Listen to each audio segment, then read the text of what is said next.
किसको, waste water treatment मतलब performance करने का।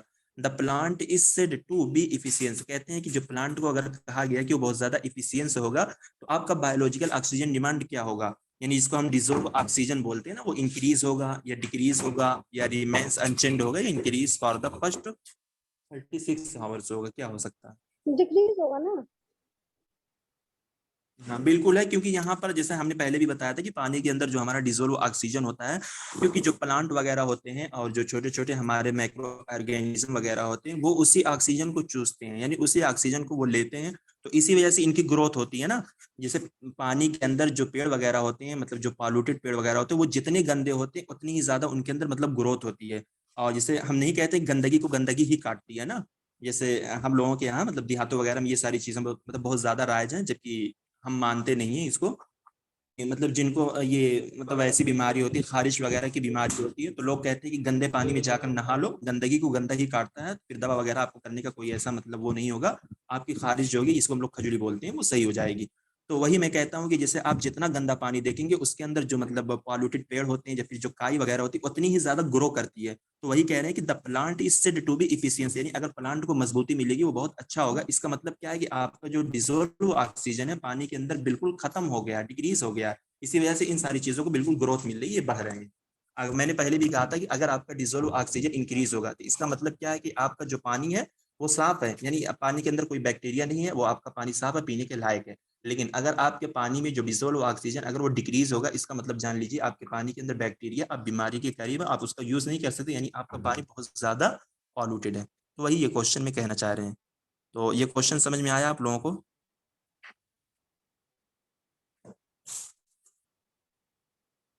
जी जी जी बिल्कुल। बताएं। ठीक है।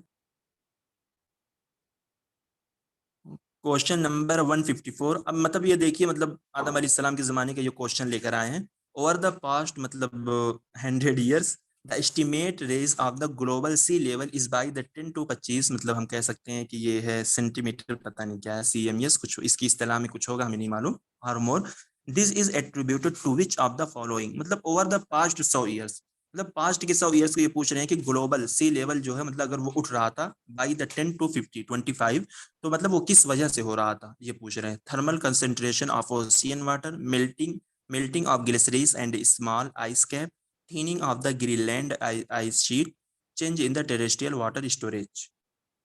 मतलब ऐसे क्वेश्चन के लिए हम लोग भी कभी भी श्योर नहीं हो सकते, और मतलब ऐसा कुछ हमें मिलेगा भी नहीं कि ये कोई थ्योरी वगैरह है कि हम इसको सर्च करें कि हमें मिल जाए, इसके बारे में कुछ है ना जानकारी मिल इसका जाए। Melting of glacier and small ice caps आ सकता है यहाँ। उसके बाद contracting of ocean water, thinning of the Greenland ice sheet हो सकता है इसका आंसर, दो हो सकते हैं बी एंड सी। हाँ तो इसका जो मतलब सही, तो इसका जो सही आंसर दिया गया ना वो BCD दिया गया है, ठीक है। तो आपको option number A he eliminate करना है। तो आप लोग इसका आंसर मतलब थोड़ा जहन में रखें, क्या पता ये क्वेश्चन रिपीट हो सकता है, क्योंकि थोड़ा अजीब टाइप का ये क्वेश्चन है, ठीक है। नहीं, तो क्या दिया हुआ है? अजीब टाइप का क्वेश्चन नहीं है ना भाई। क्या पूछ रहे हैं वो, सी लेवल बढ़ना, यानी समंदरों की पानी की मिकदार का बढ़ना, तो ये कैसे होता है समंदरों में जो आइसलैंड है, ग्लेशियर जो है, क्या बोलते हैं उसको, मेरे जहन से निकल रहा है उर्दू में। नहीं, तो ग्लेशियर वो मतलब वही पिघल होता रहा है है ना ना। जो बर्फ की चट्टान होती है, पिघलती रहती है, हाँ, हाँ तो सही कह हिमालय रहे हैं। पिघलने लगा है ना, तो पानी की मिकदार बढ़ रही है ना, समंदर का लेवल बढ़ रहा है ना, तो 100 साल पहले जो था, जो जिस कद्र था उससे वो बड़ा है। तो वही चीज ये बोल रहे हैं कि उसकी मिकदार कैसे बढ़ रही है। तो ग्लेशियर एंड स्मॉल आइस का कैप्स जो है वो मेल्ट हो रही है, यानी पिघल रही है। Thinning of the Greenland ice sheets. ठीक है ठीक है ठीक है, BC देखिए, BC के लिए तो हम श्योर हो सकते हैं ना, लेकिन जो ये टेरेस्ट्रियल वाटर स्टोरेज ये पूछ रहे हैं, ये समझ में नहीं आ रहा, ये समझ में आ रहा आपको ये क्या है? चेंजेस इन, D वाला जो ऑप्शन। इसको भी है, इसकी भी उर्दू इस्तिलाह है, अभी बिल्कुल अचानक याद नहीं आ रही है। ये भी पानी का स्टोरेज जो है ना, ये बढ़ा रहे हैं, ये बढ़ाने के ही मीनिंग में आ रहा है। ठीक है, मैं बताती हूँ इसको, जो भी है मैं इंशाल्लाह भी बताती हूँ। अच्छा अच्छा, चलिए फिर ठीक है। तो सही है, मतलब ओशियन वाटर से तो ऐसा कुछ होता नहीं है, ठीक है। ये मतलब इन्होंने जो अभी बताया है सी लेवल मतलब जो बढ़ता है किस वजह से बढ़ता है, ये तो सही है, क्योंकि मतलब अगर आप देखेंगे ना, melting of the glaciers and small ice cap, बर्फ वगैरह की जो चट्टानें होती है ना, अगर वो पिघलती तो इसका मतलब क्या है कि हमारा सी लेवल बिल्कुल ज्यादा होगा। ग्रीनलैंड एंड आइस शीट, ये बर्फ के छोटे छोटे जो टुकड़े होते हैं ना, ये सारे मतलब वही, मतलब अगर देखें ऑप्शन नंबर बी सी मिला जुला कर एक जैसा ऑप्शन है, बस अल्फाज का थोड़ा अदल बदल है। तो देख लीजिए बी और सी डी ही इसका सही आंसर दिया गया है। ठीक है। Question number 155, the main concept behind solar pond to store the solar energy. ये कह रहे हैं कि मेन कंसेप्ट जो कि सोलर पॉन्ड के मतलब बिहाइंड, या हम पीछे बोल सकते हैं, जो स्टोर करता है सोलर एनर्जी को, तो इस मतलब किस वजह से ये करता है। Presence of sand in the pond, ये कह रहे हैं कि क्या बालू का होना पॉन्ड के अंदर, fix salt gradient from the surface to bottom in the pond, uniform salinity of pond, presence of the solar cell in the pond. Pond में तालाब वगैरह को बोलते हैं ना पॉन्ड, तो ये किस वजह से होता है। तो सोलर पॉन्ड के बिहाइंड अगर वो स्टोर करता है सोलर एनर्जी, तो वो किस वजह से सोलर एनर्जी को मतलब स्टोर करता है या जनरेट करता है। सॉरी भाई, दो वाला होगा क्या, सेकंड ऑप्शन?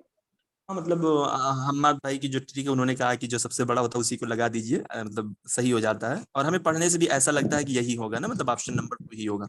ये क्या कहते हैं कि फिक्स किया गया salt gradient from the surface से टू बॉटम, सरफेस से नीचे तक तालाब के अंदर, जिससे क्या होती है आपकी सोलर एनर्जी निकलती है। तो ये बता रहे हैं। तो फिक्स्ड ऑप्शन ये भी ना 2020 में ये क्वेश्चन आया था। ठीक है, ये मतलब रिपीटेड क्वेश्चन हमें याद है, ये क्वेश्चन बिल्कुल क्वेश्चन। फिक्स्ड सॉल्ट जो बोल रहे हैं ना, नमक की मिकदार जो है वहाँ पे जो है पॉन्ड में एक फिक्स्ड है, मुतय्यन है, और उसके मुताबिक ये बता रहे हैं। ठीक जी है। जी ठीक है। Question number 156, disaster management act came into existence. तो ये डिजास्टर मैनेजमेंट एक्ट ये कब आया था। तो ये शायद एक दिन डिजास्टर मैनेजमेंट, ये भी पीवाईक्यूज का 2005। क्वेश्चन है। हाँ, डिजास्टर मैनेजमेंट के ताल्लुक से एक क्वेश्चन आया था ना शुरू में, तो मैंने वहीं पर बताया था कि ये 2005 में आया था। ठीक है। Question number 157, arrange the following component of municipal solid waste in order of their increasing abundance. मतलब इंक्रीजिंग ऑर्डर में आप लोग बताइए जो म्यूनिसिपल सॉलिड वेस्ट होता है। ठीक है, सॉलिड वेस्ट को इन्होंने पूछा है, लिक्विड वेस्ट नहीं। और म्यूनिसिपल का जो मतलब वेस्ट होता है वो अक्सर बेशतर वो सॉलिड ही होते हैं। तो पूछ रहे हैं कि कौन सा सबसे ज्यादा होगा, आप डिक्रीजिंग से इंक्रीजिंग तक बताइए। तो ये भी मैं कह सकता हूँ कि 2020 में ऐसे क्वेश्चन आए थे, लेकिन इन्होंने थोड़ा बहुत ऑप्शन को चेंज कर दिया है। लेकिन उस क्वेश्चन के 2-3 ऑप्शन को यहाँ पर डाला है उन्होंने। तो हमें मालूम होना चाहिए कि सबसे ज्यादा मतलब किस मिकदार में क्या आता है। पेपर एंड कार्डबोर्ड, जिसको हम लोग कार्टून वगैरह बोलते हैं, फूड आता है, टिन कैन यानी छोटे छोटे कार्टून के डिब्बे, डर्ट एंड ऐश ये गंदगी वगैरह, टेक्सटाइल वगैरह किसको बोलते हैं, शायद ये कहते हैं कि कपड़े वगैरह के जो छोटे छोटे कतरन होते हाँ हैं ना, उसी को जी बोलते हैं। जी जी। तो सबसे ज्यादा क्या आ सकता है। सारी चीजों में जो आ रहा है ना, ई ऑप्शन आ रहा है, तो ई से डैम श्योर है ये आएगा। उसके बाद क्या आ रहा है, ई के बाद क्या आ उसके रहा है, बाद सी। देखिए आपका सी टिन कैंस हाँ आ रहा ठीक। है। फिर आ रहा है पेपर एंड कार्डबोर्ड, फिर टेक्सटाइल एंड फूड। सही यही है। नहीं नहीं नहीं नहीं, देखिए सबसे ज्यादा फिर जो होता है ना पेपर एंड कार्डबोर्ड होता है। ये आप लोग जहन में बैठा लें कि म्यूनिसिपल सॉलिड वेस्ट या ऐसा अगर कुछ इंक्रीजिंग डिक्रीजिंग लगाने के लिए आए ना, तो पेपर एंड कार्डबोर्ड जो होता है ना वो सबसे ज्यादा, क्योंकि पेपर का जितना कचरा होता है उससे ज्यादा किसी चीज मतलब आप कहीं भी मतलब जी वेस्ट जी देखें, जैसे अर्बन का वेस्ट हो गया, रूरल का वेस्ट हो गया, जो भी होता है, आप देखिए पेपर और प्लास्टिक का सबसे ज्यादा वेस्ट मिलेगा बिलमुकाबिल हर चीज के। ठीक है, ये कपड़े वगैरह का जो होता है ये बहुत कम होता है, टीन कैंस ये भी मतलब बहुत ही कुछ ही मिकदार में होता है, ज्यादा नहीं होता। लेकिन पेपर एंड कार्डबोर्ड ये सबसे ज्यादा आपको मिलेगा। फूड भी होता है, और खास तौर से अगर आप देखें देहातों में तो होता है फूड वगैरह का वेस्ट, लेकिन मतलब जिनके यहाँ मतलब चौपाए वगैरह होते हैं वो सब खिला देते हैं, लेकिन शहरों में तो बहुत ज्यादा फेंकते हैं ना खाना वगैरह। और शहरों में हर जगह से भी निकलता है, रेसिडेंटल से निकलता है, कमर्शियल से, और भी बहुत बहुत मतलब दीगर बहुत सारी चीजें होती है जिनसे खाने वगैरह निकलते हैं। तो टेक्सटाइल पहले आएगा, और उसके बाद टिनकैश आएगा, फिर उसके बाद डी आपका डर्ट एंड ऐश आएगा, फूड, उसके बाद फूड के बाद क्या आएगा, पेपर एंड कार्डबोर्ड। तो वही मैंने कहा कि 2020 में ये क्वेश्चन आया था, उसके अंदर इंक्रीजिंग ऑर्डर में उन्होंने पूछा था, तो वहां पर उन्होंने पेपर एंड फूड का ऑप्शन दिया था। ठीक है, जो कि उनका इंक्रीजिंग में था। तो यहाँ पर इन्होंने 2 ऑप्शन मतलब न्यू लेकर आए, एक टेक्सटाइल लेकर आए, एक टिन कैन लेकर आए हैं, और बाकी 3 ऑप्शन 2020 के जो क्वेश्चन थे उसी से ये लिया गया है। तो पेपर एंड कार्डबोर्ड वहां भी दिया गया था कि इंक्रीजिंग में ये सबसे ज्यादा आएगा, और यहाँ पर भी उन्होंने क्वेश्चन को फ्रेम किया ऑप्शन को चेंज करके, तो ये भी सबसे ज्यादा आएगा। और जाहिर सी बात है पेपर एंड मतलब कार्डबोर्ड जो होता है ना, ये सबसे ज्यादा आता ही है हर जगह। मतलब आप लोग खुद ही देख लें कि पेपर या कागज वगैरह अगर आप देखें मतलब वेस्ट में सबसे ज्यादा ही मिलते हैं हर जगह। हाँ सर सही है। मतलब छोटा सा घर होता है अगर उसमें मतलब दिन में 2-3 मरतबा लोग झाड़ू लगाते हैं, लेकिन फिर भी ना जाने कहाँ कहाँ से कागज के टुकड़े निकल ही आते हैं। तो उससे आप पता लगता है कि मतलब पेपर एंड कार्डबोर्ड सबसे ज्यादा आएगा। क्या कहते हैं आप लोग, सही है कि नहीं? और इतनी स्कूल्स है, स्कूल एक एक शहर में तो स्कूलों से तो बहुत ज्यादा निकलता है, तो हम उसी को ले सकते हाँ ठीक है। ये क्या है, question number 158। Lockdown in 2020 in India was imposed under the disaster management act. COVID-19 is the first pan-India biological disaster being handled under the Disaster Management Act। तो ये कह रहे हैं कि जो लॉकडाउन मतलब 2020 में लॉकडाउन लगाया गया था इंडिया के अंदर, वो किस एक्ट के तहत लगाया गया था, यानी आपका डिजास्टर मैनेजमेंट एक्ट। तो मैंने क्या कहा था कि हजार्ड उसको बोलते हैं, यानी उसके अंदर खतरा होने के चांसेस कितने हैं, यानी जब वो हजार्ड हमारा खतरे में बदल जाता है तो वो हमारा डिजास्टर बन जाता है ना, यानी जब वो हमारा नुकसान हो जाता है। तो जाहिर सी बात है 2020 में जो लॉकडाउन लगा था उसके अंदर कितने लोगों ने अपनी जान दी थी, कितने लोगों का नुकसान हुआ था, कितना बुरा हाल था इंडिया का। मतलब इंडिया का 2021 में भी बहुत बुरा हाल रहा, 2020 में भी बहुत बुरा हाल रहा, तो यानी वो हमारा डिजास्टर बन गया। ठीक है, तो वही कह रहे हैं कि तो इसका मतलब है कि अगर ऐसी सारी चीजें आती हैं तो वो किसके अंदर जाएंगे, डिजास्टर मैनेजमेंट एक्ट के तहत। तो जैसे अभी ऊपर एक क्वेश्चन गुजरा था साइक्लोन डिजास्टर और ये सारी चीजें, जैसे हमने कहा कि उसको रोकने के लिए हम लोग क्या क्या करते हैं, तो डिजास्टर मैनेजमेंट एक्ट के थ्रू ही ये सारी चीजें आएंगी। फिर वो क्या रीजन में ये बताना चाह रहे हैं कि कोविड-19 is the first pan India biological disaster being handled under the disaster management act. तो हमारा बायोलॉजिकल डिजास्टर वही होगा ना, मतलब बायोलॉजिकल में जिसे जो इंसान के अफालो आजा से होते हैं जो सारी चीजें, जैसे हम टेक्निकल बोल सकते हैं, या फिर जैसे कि एक पेंडेमिक होती है, एपिडेमिक होती है, ये सारी चीजें हमारी बायोलॉजिकल के अंदर आएंगी। तो क्या आपको अपने हिसाब से आप लोग देखें क्या रीजन एंड असर्शन बिल्कुल सही है और एक्सप्लेनेशन भी सही लग रही है कि नहीं लग रही है? जी जी बिल्कुल सब हैं। सही सही है, दोनों सही है, हाँ क्योंकि ठीक है, ये एक एपिडेमिक और क्वेश्चन मतलब पैंडेमिक अच्छा हुए तो दिया इसके नहीं। लिए आ रहा है। हाँ ठीक है, बिल्कुल सही कहा आपने, ये इजी क्वेश्चन है। तो क्वेश्चन नंबर क्या, India's national level forestry policy मतलब फॉरेस्ट पॉलिसी डेट बैक्स। तो यहाँ पर इन्होंने क्या किया, डेट बैक्स किया। ठीक है, इंडिया की जो नेशनल लेवल फॉरेस्ट पॉलिसी उसकी जो डेट बैक हुई थी वो कब हुई थी, 1894, 1952, 1988 या 1994? 1894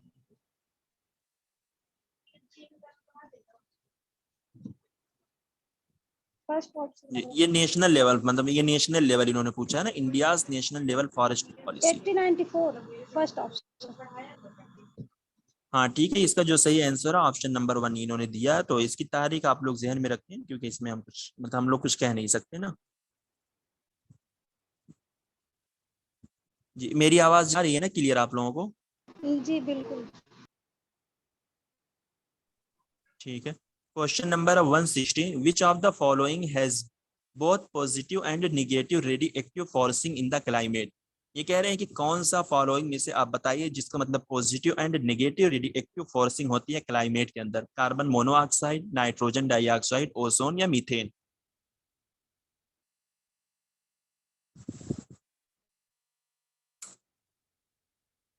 ओजोन है क्या सादिक ओजोन। भाई? हाँ बिल्कुल सही कहा मात भाई आपने, क्योंकि उसकी मतलब दोनों होती है ना, मतलब एक स्ट्रेटोस्फेयर वाली होती है, एक मतलब गुड होती है, एक बैड ओजोन होती है, तो वही ये पूछ रहे हैं, वही ये कहना चाह रहे हैं।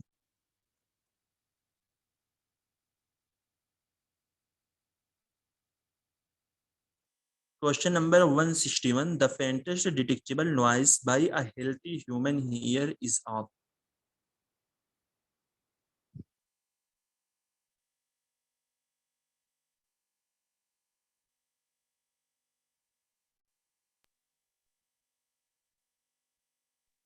10 dB है क्या इसका आंसर? जी इस क्वेश्चन का क्या मतलब है, मतलब किसी को समझ में आ रहा है इस क्वेश्चन का क्या मतलब है? a healthy human ear, year year दिया है ना, द faintest detectable noise, मतलब डिटेक्टिव। वो यही कह रहे हैं ना कि मतलब जो ह्यूमन है, मतलब ह्यूमन के जो कान है, मतलब वो कौन से मतलब कितनी डीबी नॉइज को वो सबसे आसानी से मतलब बता सकते हैं या पहचान सकते हैं मेरे ख्याल से। 0 dB या 1 dB, 10 dB या 20 dB?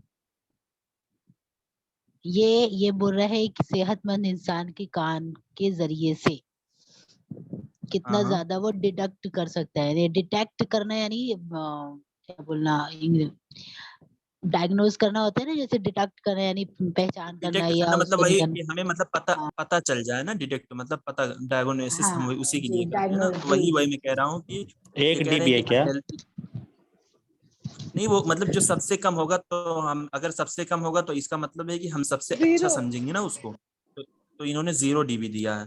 हाँ यानी मतलब 0 dB होगा तो यानी हम बिल्कुल क्लियरली उस नॉइस को सबसे अच्छे से पहचान पाएंगे सादिक बिलमुकाबिल भाई, एक के। एक अगर एक होगा तो इसका जैसे ये मतलब थोड़ा नॉइस और ज्यादा। मतलब अगर 0 dB होगा तो जी मतलब अमन नॉइज बोलिए। है ही नहीं। नहीं मतलब नॉइज की जो डीबी मतलब जो डिसिबल बनाया गया है ना, डिसिबल जैसे नॉइज लेवल की जो इंटेंसिटी होती है उसको हम डिसिबल से मेजर करते हैं। तो इसके अंदर हम बात भाई 0.0 भी है, 00.0 पता नहीं क्या क्या इसके अंदर डिसिबल इसका बनाया गया है। तो वो तो मतलब हम लोग नहीं जान सकते, और ना नहीं, मुझे खुद एक ही वो बार समझ में जैसे आता क्योंकि मैंने इस पीवाईक्यूज में क्वेश्चन को जैसे देख। है कि हाईएस्ट डीबी कितना सुन सकता है इंसान, मतलब कब तक कान काम करता है। हम्म, एक तो वो हो गया, मतलब कि जैसे इतने डीबी तक इंसान सुन पाएगा, उसके बाद जो है वो नहीं सुन पाएगा, मतलब कान जी खराब हो जाएंगे या जो भी हो जाएगा। एक इस तरह का सवाल है पीवाईक्यूज में, मैंने एक बार देखा था। लेकिन ये तो अगर हाँ, वो 90 dB दिया था। तो मतलब जैसे कि डब्ल्यू ने क्या रिकमेंड किया, डब्ल्यू ने कहा कि ह्यूमन की जो रेंज जो है मतलब ओवरऑल उन्होंने सबसे हाईएस्ट बताया कि 30 dB है, ठीक है। लेकिन मतलब और उन्होंने ये भी कहा है कि जैसे इंडिया के अंदर 3-4 सिटीज ऐसे हैं, जैसे दिल्ली है, बनारस है, और ये आपकी चेन्नई होगी, मुंबई होगी, कलकत्ता हो गया, कि कहते हैं कि ये सारी सिटियां जो कि 90 dB से ज्यादा रजिस्टर है मतलब पॉल्यूशन में, मतलब जो होते हैं बहुत सारे पॉल्यूशन होते हैं। तो क्या हम लोग दिल्ली में आप भी रहते हैं, तो आप तो उसको भी तो सुनते होंगे, उसको भी तो आप लोग मतलब ये कर लेते हैं। तो डब्ल्यू ने 30 dB बताया, तो उस क्वेश्चन के एतबार से वो ये कह रहे हैं कि अगर एक हेल्थी ह्यूमन मतलब उसका कान है, यानी अच्छा इंसान है, सब कुछ हर एतबार से परफेक्ट है, वो कितनी डीबी नॉइज को बिल्कुल आसानी से वो समझ सकता है। यानी ऑप्शन को देखते हुए अगर 10 dB है या मतलब 20 dB है या 1 dB है, तो इसके बल मुकाबिल जो कि 0 dB जो है वो सबसे अच्छा उसके लिए होगा ना, जिसमें वो क्लियरली सारी चीजों को समझ जाएगा और मतलब देख पाएगा। इस तरीके से ये क्वेश्चन है मेरे मुझे ख्याल से। मुझे तो ऐसा लग रहा है इस सवाल का मतलब जैसे ना कि सबसे कम जो है इंसान कितना सुन पाएगा। जैसे वो कहते हैं ना, जैसे जो है शेर है या इस तरह के जो जानवर हैं, वो जो है बहुत हल्की आवाज सुन लेते हैं जो हम भी नहीं सुन पाते हैं। ठीक है। तो वो और जो सबसे कम कितना सन, सब नहीं, हम अभी फैंट, सबसे कम नहीं है भाई ये। फैंट जो बोलते हैं ना, फैंट, नॉइस पूछा है ना। फैंट का मीनिंग हाँ होता है जी जी बोलिए। मध्यम। हाँ, मतलब सबसे कम जो है, सबसे जो है लोवेस्ट कितनी आवाज है हाँ जो हम समझ मध्यम मध्यम। पाएंगे या हम सुन पाएंगे अगर हमारे कान अच्छे हैं तो। मतलब अगर हम सही सालिम, हमारा कान है, खराब नहीं हुआ है, जैसे दिल्ली और इस जैसे शहरों में, बनारस जैसे शहरों में हम यहाँ नहीं पर रहते हैं। नॉइस दिया है ना मात भाई, यहाँ पर तो नॉइस दिया है ना फिर। नॉइज वही ना, मतलब आवाज ही तो है, और क्या है। नॉइज है तो हाँ, यहाँ फैंट का मीनिंग हम धीमी आवाज ले सकते हैं ना, कितनी धीमी आवाज। फैंट यानी इतनी मध्यम धीमी को बोलते आवाज का हैं। जो शोरगुल होता है, नॉइस का मतलब आवाज होता है, तो नॉइस का मतलब शोरगुल होता है ना, जिससे पॉल्यूशन होते हैं। तो वो यही वो कह रहे हैं कि नॉइस का मतलब पॉल्यूशन के माना में हम लेते हैं ना नॉइस को। सादिक भाई, ये आवाज जो को तो हम साउंड हम का भी बोलते इस्तेमाल। जो हैं, हम ये जो बोल रहे हैं, ये भी नॉइज है। बस ये है कि ठीक है, लेकिन इस ये मतलब नॉइस का खतरनाक नहीं मतलब, है, मतलब। हाँ ठीक है। जी। चलिए देख लीजिएगा इसको, चलिए, मुझे हाँ ऐसा लग मतलब रहा है तो। ठीक है, जो भी है इसका जो सही आंसर दिया 0 dB दिया, लेकिन जैसे आप मोहम्मद भी ये कह रहे हैं कि 0 dB है तो मतलब इसका मतलब नॉइज है ही नहीं। तो ऐसा नहीं है, 0.000 मतलब 00.0 dB इस तरीके से भी इसकी डिस्पल बनाया गया, पता नहीं क्या क्या उसके अंदर है। तो कुछ तो है पता इसकी नहीं क्या इस्तेलाह कर होगी तभी रखा है तो इन बोल लोगों ने। मुझे ऐसा लग रहा है इसमें ये बोलना चाह रहे हैं कि एक सेहतमंद कान जो है, ये सेहतमंद कान के जरिए जो आवाज है उसका सबसे मध्यम आवाज जो है वो कैसे डिटेक्ट कर सकते हैं। अब इसको हम कैसे सोच सकते हैं, शादी ब्याह के माहौल में बहुत ज्यादा अगर शोरगुल हो रहा है, लेकिन कोई इंसान बात कर रहा है, हम उसकी बात को, जिसका अच्छा सेहतमंद कान है वो धीरे की हुई बात को भी समझ ले रहा है, सुन ले रहा है। तो ये 0 dB जो है ये उसी में जा रहा है, मुझे ऐसा लग रहा है, ये मेरी समझ के हाँ मतलब मुताबिक ये है। भी हो सकता है, मीनिंग ये भी हो सकती है, सही बोल हाँ रहे तो हैं आप। ये इसी तरीके से कि वो शोरगुल में भी वो अपनी अपने कान से कितनी शोरगुल में भी किसी की धीमी आवाज को सुन पा रहा है, तो वो सेहतमंद कान है कि उतने शोर में भी उसको धीमी आवाज समझ भी आ रही है, सुन भी पा रहा है। तो उसका लेवल उसने बताया कि वो 0 dB होगा, उतना मध्यम आवाज। हाँ सही है सही। और अगर हम लोग जैसे कानून मतलब थोड़ा कवायद लेकर चले, जैसे WHO ने जो बताया, और जैसे कि मतलब एक PYQs में क्वेश्चन भी जो हम्माद भाई बता रहे थे कि एक ह्यूमन इंसान कितना सुन सकता है, यार अलग अलग हर जगह मिलता है। कोई कहता है कि 20 dB से ज्यादा सुन लो तो कान डैमेज हो जाए, कोई कहता है 90 dB से ज्यादा मतलब ह्यूमन के कान ही खराब हो जाएंगे। जबकि शहरों में हम रहते हैं मतलब 120 dB मतलब न जाने क्या कौन कौन सा पॉल्यूशन होता है, सब कुछ सुनते हैं। और देहातों में देख लो जो डीजे चलता रहता है उसकी डीबी मतलब उसकी आवाज कितनी खतरनाक होती है, मतलब खड़े हो जाओ तो बिल्कुल ऐसा लगता है कि दिल एकदम बाहर आ जाए, ऐसा होता है कि दिल मतलब बैक वक्त दर्द पे आवाज सारी से चीजें आने बिल्कुल लगी। सही। हाँ, तो एकदम पूरी बदन झिझोड़ कर रख देता है जो डीजे चलता है देहातों में, इतना खतरनाक डीजे चलता है, उससे कुछ भी नहीं होता, लोग नाचते रहते हैं उसके पीछे। तो आपको मतलब क्या बताया जाए फिर। चलिए क्वेश्चन नंबर 162, ये amorphous silicon is a high light observing material. ये कह रहे हैं कि amorphous silicon is the not suitable material for the solar cell development due to the is non crystal properties. तो ये जो हमारा एक क्रिस्टल होता है एक नॉन क्रिस्टल होता है, तो ये एक तरीके का वो होता है ना सॉलिड मटेरियल होता है जिसको हम मतलब उसमें यूज कर सकते हैं सोलर वगैरह, सोलर एनर्जी वगैरह के लिए जो सारी चीजें बनाई जाती है उसके अंदर जो मतलब वो लगाने का जो मेटल होता है जो लगाया जाता है उसको जनरेट करने के लिए। तो उस क्रिस्टल और नॉन क्रिस्टल, ठीक है। तो जो क्रिस्टल होता है ना उसके अंदर मतलब बाकायदा पूरी प्रॉपर्टीज होती है, उसके कुछ स्टेज होते हैं और उसके बहुत सारी टाइप्स होती हैं, और नॉन क्रिस्टल की कोई टाइप नहीं होती, यानी हम कह सकते हैं इसके कोई स्टेजेस वगैरह नहीं होते, लेकिन दोनों सॉलिड में आता है। तो अमोर्फोस मतलब ये अमोर्फोस सिलिकॉन जो बोल रहे हैं ना, तो ये हमारा नॉन क्रिस्टल ही में आता है, ठीक है। लेकिन मतलब आपका जो ऑप्शन नंबर 1 है वो सही है, और अमोर्फोस सिलिकॉन ये कह रहे हैं कि non suitable for the material, तो ये गलत है, क्योंकि ये क्या होता है ये सूटेबल होता है material for the solar cell development के लिए due to its non crystal properties. तो अमोर्फोस जो होता है ना ये सिर्फ नॉन क्रिस्टल प्रॉपर्टी में ही यही एक ही आता है, ठीक है अमोर्फोस। और बाकी अगर आप क्रिस्टल का देखें अभी मतलब नेट पर सर्च करें तो उसके अंदर बहुत सारी टाइप्स आपको मिलेगी और बहुत सारे स्टेज आपको मिलेंगे, यानी वो प्रॉपर एक सीक्वेंस में वो चलता है। और ये नॉन क्रिस्टल जो होता है इसके अंदर नॉन लगा हुआ, यानी ये सीक्वेंस में नहीं चलता, इसके कोई स्टेजेस वगैरह नहीं होते, इसका बस सिर्फ यही होता है अमोर्फोस। तो अब मतलब हमें क्या मालूम, हम कैसे देखें क्या होता है क्या नहीं होता है। तो बहुत अजीब अजीब से ये सारे क्वेश्चन है, तो बस हमें मालूम होना चाहिए ये अमोर्फोस जो होता है ये नॉन क्रिस्टल प्रॉपर्टीज के लिए ये सूटेबल होता है, ना कि नॉन सूटेबल होता है, ठीक है। तो यहाँ पर इन्होंने जो नॉन लिख दिया तो इसी वजह से आपका सेकंड स्टेटमेंट जो कि गलत होगा, और आपका जो फर्स्ट है वो बिल्कुल सही है। क्योंकि ये सोलर सेल के लिए मतलब यूज किया जाता है, सोलर सेल को बनाने में जो सारी चीजें उसके अंदर लगती हैं मतलब मटेरियल और बहुत सारे जो सामान वगैरह लगते हैं ना, मतलब ऐसा नहीं कि सिर्फ वही होता है, सोलर के जो प्लेट होता है उसके नीचे भी बहुत सारी चीजें लगती हैं और भी बहुत सारी चीजें इधर उधर से लगती हैं। तो उसकी जो सारे मतलब हम कह सकते हैं अदवात होते हैं बनाने के, तो ये सब उसी में यूज किया जाता है। तो amorphous silicon is the highly light observing material. तो हाई लाइट सोलर वगैरह में जब लगाया जाएगा तो काम तो वही करेगा ना, हाई लाइट ऑब्जर्विंग मटेरियल। तो यही है, तो इन्होंने ऑप्शन नंबर 2 को जो मतलब फाल्स कहा है, और ऑप्शन नंबर 1 जो है बिल्कुल सही है, क्योंकि ये सूटेबल होता है ना कि नॉन सूटेबल होता है। जी हमाद भाई आप कुछ कहेंगे इस क्वेश्चन पर, मतलब मुझे यही समझ में आया तो मैंने आपको यही बताया। जी जी सही है सादिक भाई। ठीक है चलिए, ये क्या है क्वेश्चन नंबर 163, एक्वेटिक वीड्स, ठीक है, यानी जो तालाबों वगैरह के में जो घास होती है ना, aquatic weeds are fast growing weeds which can attain very high productivities when cultivated on nutrient rich water rich waste water such as the domestic sewage, ठीक है। जैसे मैंने अभी बताया कि जो मतलब पॉल्यूटेड पानी वगैरह में जो पेड़ होते हैं, मतलब जितनी गंदगी उनको मिलती है उतनी ही ज्यादा वो ग्रो करते हैं, ठीक है, उतनी ही ज्यादा वो फैलते रहते हैं इधर उधर से। अगर आप मतलब तालाब वगैरह में देखिए कोई मतलब कहीं बीच में एक पेड़ या कहीं मतलब अक्सर बेशतर जो मतलब किनारे वाला हिस्सा होता है जिसको हम लोग कोने वाला हिस्सा बोलते हैं, तो वहां पर जो पेड़ वगैरह होते हैं ना, तो और वहीं पर जो मतलब पॉल्यूटेड चीजें होती हैं जाकर सारी चीजें वहीं पर जमती हैं, क्योंकि बीच में तो बिल्कुल रुकती नहीं, क्योंकि बीच का पानी बहता रहता है, तो किनारे ही वो सारी चीजें जाकर जमती हैं। तो वहां पर अगर कोई मतलब पेड़ वगैरह या काई वगैरह बिल्कुल आ जाती है पॉल्यूटेड मतलब पॉल्यूशन की वजह से, तो देखिए वो कितनी जल्दी ग्रो करती है, बिल्कुल मतलब पूरा आधी नदी बिल्कुल वो फैल जाती है, इस तरीके से बढ़ती हुई चली जाती है, ठीक है। तो इसका मतलब ये है कि जो आपका स्टेटमेंट नंबर वो बिल्कुल सही कह रहे हैं ना, कि मतलब रिच वेस्ट वाटर की मतलब एक तरीके से हम कह सकते हैं मालदारी होती है, जिसकी वजह से ये डोमेस्टिक वेस्ट होता है, ये सारी चीजें जिसकी वजह से आपके जो एक्वेटिक वेट्स होते हैं वो ग्रो करते हैं। फिर कह रहे हैं कि मतलब वाटर मतलब hyacinth, salvinia and duck weeds are some example of aquatic weeds. क्या ये सेकंड स्टेटमेंट सही है? मतलब ये सब उसकी टाइप बता रहे हैं ना वीड्स की, क्या सब मतलब उसकी टाइप होती है, मतलब जो एक्वेटिक वीड्स में पाई जाती है? क्या लगता है आप लोगों को?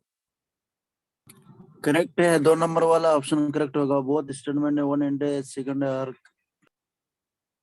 हाँ मतलब बहुत सही आपने सही किया, क्योंकि ये सारी उसकी टाइप होती है, ठीक है। Water hyacinth, salvinia and duck weeds और some example of the aquatic weeds. किसकी एग्जांपल है ये सब? एक्वेटिक वीड्स के, क्योंकि पानी के अंदर जो घास वगैरह निकलती है ना, एक तो हम लोगों के यहाँ मतलब ना निकलती है जिसकी पत्ती बिल्कुल चौड़ी चौड़ी सी होती है, उसके अंदर मतलब वो एक फूल भी मतलब रहता है जिसको लोग जलकुम्मी बोलते हैं, ठीक है।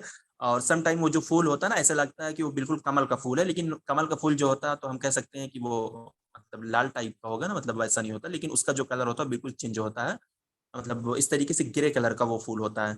तो उसको मतलब पानी वगैरह में होता है, लेकिन वो पॉल्यूटेड वजह से होता है, और उसके नीचे मछलियां वगैरह रहती हैं, तो वो होता है। और बहुत तरीके की घास होती है, पतरी भी होती है, लंबी भी होती है, चौड़ी भी होती है। मतलब हम लोग देखते हैं हमारे यहाँ मतलब है नदी वगैरह सारी चीजें तालाब वगैरह है, तो उसके अंदर होती है। तो मतलब उसी घास की ये टाइप बता रहे हैं कि water hyacinth, salvinia and duck weeds are some example of the aquatic weeds. यही है क्वेश्चन, थोड़ा इजी था, लेकिन ये कि अगर हमें थोड़ा बहुत चीजें मालूम थी तो हम इसको बना सकते थे। ठीक है, question number 164, E waste component their use. तो मतलब इन्होंने बिल्कुल जैसे जो उनका यूज है ना, मतलब बिल्कुल ऑप्शन को ही चेंज करके रख दिया, ऐसा लगता है कि मतलब ये हम लोग मेमोरी की टाइप पढ़ रहे हैं, ठीक है। मरकरी किसका कॉज करती है? मतलब पॉलीक्लोरिनेटेड बिफिनाइल्स, और ये क्या, ब्रोमिनेटेड फ्लेम रिटेंडर्स, पॉलीविनाइल क्लोराइड। तो मतलब ये कह रहे हैं कि ई वेस्ट का ये कंपोनेंट है और उनका यूज क्या होता है।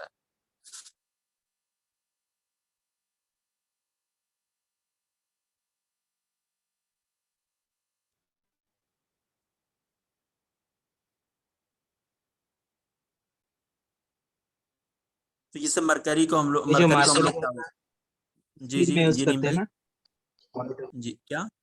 मॉनिटर में, जैसे मॉनिटर्स वगैरह जो होते हैं, मतलब जो डिस्प्ले वगैरह होते हैं, इसको मार्कर यूज करते हैं। हाँ हाँ हाँ ये हो ठीक है। जाएगा। हाँ मरकरी, मरकरी मतलब यहाँ पर ना मतलब वो वाली मरकरी है ना, मतलब कौन सी मरकरी है ये? जैसे मरकरी वगैरह जो लाइटिंग वगैरह वाली होती है ना, शायद उसी को ये मान रहे हैं। हाँ हाँ हाँ, फ्लैट फ्लैट स्क्रीन मॉनिटर। तो स्क्रीन मॉनिटर पे तो मतलब चीजें जलती है ना, स्क्रीन की जो चीजें होती हैं बुझी तो नहीं रहती ना उसमें, मतलब जैसे हमारी मोबाइल की जो स्क्रीन ये जल रही है, तो हम कह सकते हैं इसके अंदर मरकरी जल रही है, जिससे हम देख पा रहे हैं। तो मरकरी को अगर आप देखें ए को 3 से आप रिलेट करें, तो आपका मतलब तो ऑप्शन आ रहा है, ऑप्शन नंबर 3 एंड 4। तो पॉलीक्लोरिनेटेड बिफिनाइल्स, ठीक है, ये क्या कह रहे हैं, कैपेसिटर एंड ट्रांसफॉर्म, ट्रांसफॉर्म का ये काम करते हैं ये। और बी का 4 इन्होंने दिया, सी का 2 ब्रोमिनेटेड मतलब फ्लेम रिटेंडर्स, सी का 2 नहीं होगा ना, सी का 1 होगा। प्रिंटेड सर्किट बोर्ड्स दिया है। और जो ये विनाइल क्लोराइड जो होता है ना, ये हमारा प्लास्टिक वेस्ट होता है ना, तो इंसुलेशन हम उसी को बोलते हैं, जो चीजें जलाकर हम राख कर देते हैं ना। तो विनाइल क्लोराइड जिसको हम बोलते हैं, मतलब हम कह सकते हैं ना, ये विनाइल क्लोराइड किससे रिलेट करता है, ये प्लास्टिक वेस्ट से ना, पीवी या मतलब वीआईपी हम बोल सकते हैं इसको, याद करने के लिए। विनाइल क्लोराइड का मतलब क्या होता है, यानी प्लास्टिक वेस्ट। तो इंसुलेशन उसी को बोलते हैं जिसको हम जलाकर राख कर देते हैं। तो ऑप्शन नंबर 4 जो होता है आपका सही आंसर है। ठीक है, इंडिया का शेयर, ठीक है, India share of nuclear energy in the electricity generation is approximately. तो कितना हो सकता है इंडिया का न्यूक्लियर एनर्जी, पूछ रहे हैं यहाँ पर। 3% है क्या? 3%। हाँ परसेंट होगा, 3%। क्योंकि ये सही है, 3%। ऑप्शन के एतबार से हम 3% ही बोल सकते हैं, लेकिन टोटल कितना है, 3.22%, ठीक है, 3.22% है। और इंडिया मतलब अगर वर्ल्ड में देखा जाए 5वें नंबर पर आता है, मतलब न्यूक्लियर एनर्जी में ना।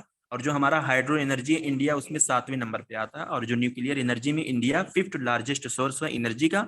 और इंडिया के खुद मतलब 22 न्यूक्लियर रिएक्टर है और 7 न्यूक्लियर पावर प्लांट है इंडिया के। तो ये 3.22% है, लेकिन ऑप्शन में इन्होंने 3 ही दिया, तो हम 3 ही की तरफ जाएंगे, ठीक है। 3.22% इंडिया का न्यूक्लियर मतलब एनर्जी की जो कैपेसिटी है वही है, मतलब इंडिया की इलेक्ट्रिसिटी है। और इंडिया का खुद का 22 न्यूक्लियर रिएक्टर और 7 न्यूक्लियर पावर प्लांट है। इंडिया मतलब वर्ल्ड में 5वें नंबर पर आता है, ठीक है। जैसे इंडिया सोलर एनर्जी में 5वें नंबर पर आता है, और इसी तरीके से न्यूक्लियर एनर्जी में भी इंडिया वर्ल्ड में 5वें नंबर पर आता है। बाकी न्यूक्लियर एनर्जी से भी हम लोगों का 2-3 क्वेश्चन आया था, जिससे ऊपर नहीं था आइसटॉप, मतलब यूरानियम 354 355 पता नहीं क्या क्या बम वगैरह में उसका यूज होता है। तो कौन जाएगा इसको पढ़ने और कौन समझता है। चलिए क्वेश्चन नंबर 166, हजार्ड सब्सटेंस है, उसके बाद मेजर। तो lead, PCB, polychlorinated vinyls, benzene, vinyl chloride. ये ना पीवाईक्यूज का क्वेश्चन 2020 में आया, तो बिल्कुल वही क्वेश्चन ये रिपीट किया गया, ऑप्शन भी उन्होंने चेंज नहीं किया, बिल्कुल वही क्वेश्चन, टोटल वही क्वेश्चन दिया है एकदम। तो आप लोगों को मतलब बताया भी गया था ना, मतलब पीबी को हम शायद लीड भी बोलते हैं, इसका जो फार्मूला होता है ना। तो लीड किसका काम करता है, किस में जी पाया लेड जाता और है? पेंट में होता है, हाँ, तो मैंने कहा था कि लीड जो पेंट में हमारा पाया लिक्विड जाता है। चीजों में पाया जाता है ना, पेंट में है, पेट्रोलियम में, ये सारी चीजों में लीड। और ये मतलब नर्वसनेस सिस्टम को बढ़ाता है ना आपके, लीड यानी पेंट में। पीसीबी, पॉलीक्लोरिनेटेड बिफिनाइल्स, इलेक्ट्रिक इंसुलेशन होता है। बेंजीन, ये गैसोलीन, बेंजीन मतलब हम मतलब एयर पॉल्यूशन को बोल सकते हैं ना, मतलब बेंजीन जो होते हैं मतलब घर के अंदर के जो पॉल्यूशन होते हैं, जो गैसेस वगैरह निकलती हैं, जैसे गैसोलीन मतलब अगर देखा जाए तो घर ही से निकलती है, मतलब गैस वगैरह से जो खाना वगैरह पकता है। फिर विनाइल क्लोराइड, ये आपका प्लास्टिक वेस्ट होता है, जिसमें मैंने कहा विनाइल क्लोराइड को आप ऐसे याद कर लेना वीपी से या वीआईपी से। विनाइल क्लोराइड जहां भी आएगा तो आप समझ जाइएगा कि ये प्लास्टिक इंडस्ट्रियल वेस्ट, ये प्लास्टिक का यूज होता है, या उसका जो वेस्ट होता है। तो विनाइल क्लोराइड आपका प्लास्टिक से रिलेट करते हैं। आपका ऑप्शन नंबर 4 बिल्कुल सही हो जाएगा इस एतबार से। कॉस्मेटिक्स में भी यूज ठीक होता है, है ये भाई, question lead number lead lead इसमें कॉस्मेटिक्स। कॉस्मेटिक्स बोले तो मेकअप का जो सामान होता है। कॉस्मेटिक पता नहीं इसके अंदर कैसे आ सकता है। ये इसके 2-3 सोर्स मिलते हैं ना, कि मतलब पेट्रोलियम में, लिक्विड चीजों में ये मिलता है, पेंट में होता होगा कोई, वो तो नहीं है। हाँ नेल पेंट में होता होगा ये ना, आप लोग नेल ज्यादा जानते पॉलिश, हैं। हाँ, नेल आप ही पॉलिश लोग में होता जानते होगा होंगे, ना। मतलब ऐसा तो नहीं है कि मेकअप में क्या आप लोग पेंट करते हैं फेस के ऊपर। ऐसे ना कहो सादिक भाई, नहीं, अगर गिलास मेकअप में खाली हो जाएगी। नहीं नहीं, मतलब ऐसा क्या बुरा तो नहीं है ना, मतलब मैं कह रहा हूँ अगर ऐसा मेकअप नहीं में है, ऐसी ऐसी कोई चीजें आती हैं कि आप पेंट करने वाली की अगर लोग लगाते हैं, तो वो तो नहीं ऐसा नहीं है ना, ऐसा नहीं, पेंट कौन करेगा हम।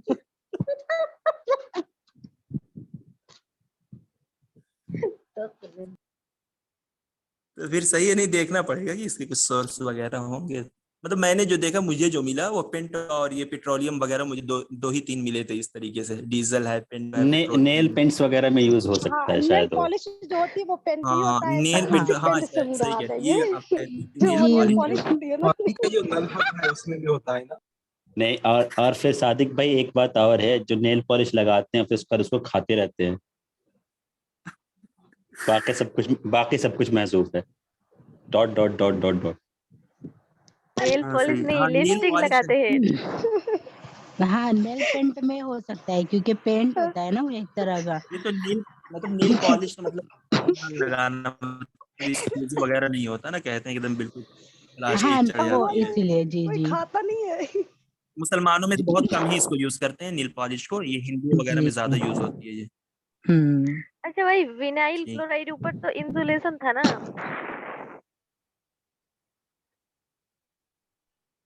हाँ, तो वही मैंने कहा कि मतलब विनाइल क्लोराइड का इंसुलेशन होता है ना, तो ये पीसीबी जो होता है ना, तो ये भी आपका वेस्ट से ही रिलेटेड होता है, लेकिन वहां पर जो टर्म वहां पर चेंज की हुई थी टर्म, ठीक है। तो मैंने कहा वो जो क्वेश्चन था ऊपर वाला, उसके अंदर सारी टर्म चेंज की हुई थी। जैसे मरकरी को हम लोग मिनिमात बोलते हैं, और उसके अंदर क्या होता है कि वो हमारी मेमोरी को लॉस करता है, पॉइजनस फिश वगैरह खाने की वजह से, जिसकी वजह से बच्चे वगैरह मतलब क्रिपलिंग यानी लूले लंगड़े पैदा होते हैं। तो उसके अंदर वो सारे ऑप्शन चेंज थे, ठीक है। तो आपको ये भी थोड़ा जहन में रखना है, उन्होंने ऑप्शन को सारा चेंज किया और यहाँ पर इजी लैंग्वेज में दिया हुआ है, और वहां पर बिल्कुल अंदर से उन्होंने पूछा है। ऐसा नहीं है कि ना मतलब सारे ऑप्शन को एक ही जैसा करके दे देंगे आपको। नहीं, वहाँ अगर इंसुलेशन सोच के यहाँ इंसुलेशन लगा देते तो गलत हो जाता ना, क्योंकि यहाँ प्लास्टिक इंडस्ट्रियल हाँ यूजेस है। ठीक, सब हो सकता है, ठीक है। तो यहाँ पर इलेक्ट्रिक आइसोलेशन दिया ना, इंसुलेशन दिया, तो इसमें क्या है कि हम इलेक्ट्रिक मतलब इलेक्ट्रॉनिक चीज, मतलब इलेक्ट्रॉनिक चीजों का इस्तेमाल करके चीजों को जलाते हैं, ये मतलब इलेक्ट्रिकल दिया है ना। और यहाँ पर पीसीबी का क्या दिया था, पॉली क्लोरिनेटेड बिफिनाइल्स का यहाँ पर वो दिया था ना, कैपेसिटर एंड ट्रांसफार्म दिया है, बी का 4 दिया है। तो इलेक्ट्रिकल चीजों को बोला, और मतलब कैपेसिटर एंड ट्रांसफार्म जो होता है ये शायद उसके अंदर यूज किया जाता है ना आपके, अगर आप कंप्यूटर की मेमोरी वगैरह जो होती है, ई रोम या ईपी इस रोम तरीके से वगैरह पीवी मतलब हमेशा हम लगाएंगे, वो प्लास्टिक के सर है ना सादी भाई। हाँ हाँ, तो इस तरीके से होता है। और ऐसे एक बैडमिंटन खेलती है ना, क्या नाम है उनका, पीवी सिंधु, तो हमेशा याद रख सकते हैं कि उसका जो बैडमिंटन होता है प्लास्टिक का होता है। हाँ बिल्कुल सही कहा आपने नईम भाई। तो वहां पर इलेक्ट्रिकल चीज मतलब इलेक्ट्रिकल चीजों का इस्तेमाल करके चीजों को जलाया जाएगा। तो वहां पर देखिए ऑप्शन को चेंज किया हुआ है, ठीक है। Question number 167, which of the following true about the international solar alliance, यानी ISA, ये 2015 में बनाया गया था, 2017 में ये इफेक्ट के अंदर आया। ये कह रहे हैं कि जो ऑप्शन नंबर 1 है, it is headquarter is the Washington DC, it is a joint initiative of France and India, most of the participating countries are in the southern hemisphere, there are the 121 signatory countries, mostly sunshine countries are the participate in this। तो क्या सही हो सकता है? मतलब कुछ option को तो आप ऐसे ही एलिमिनेट कर सकते हैं आसानी से।